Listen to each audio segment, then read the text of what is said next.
Hello mga kailongga, magandang hapon po sa inyong lahat. Kamusta kayo? Ako hito, magmemerenda ako ng kanin.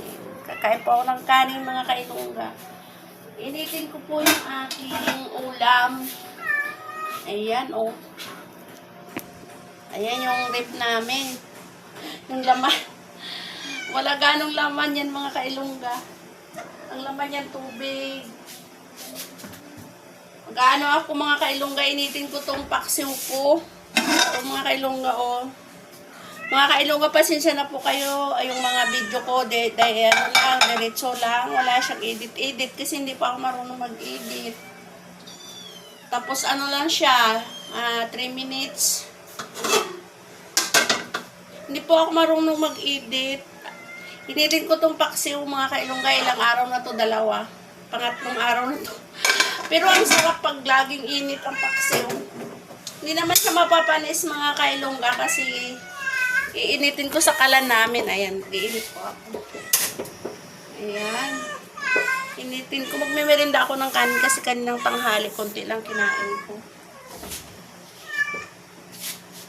Meron pala akong mangga. Mag-uulam ako ng mangga. Binigay po to sa amin. Salamat sa nagbigay ng mangga.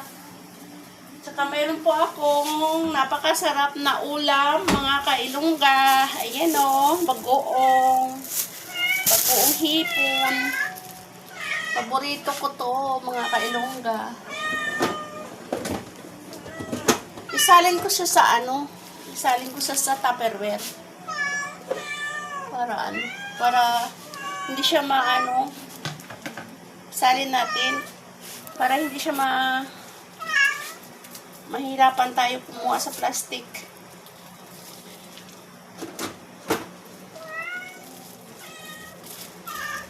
Ay mga kailongga, kakain po tayo ng kanin. Kasi kaninang tanghali, konti lang yung kinain ko.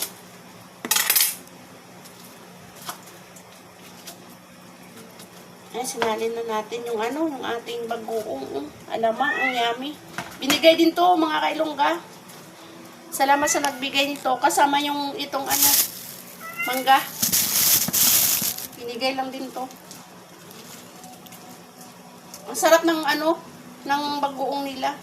Pero alam niyo mga kailongga, dapat hindi ako kumakain ng ng bagoong kasi may UTI ako.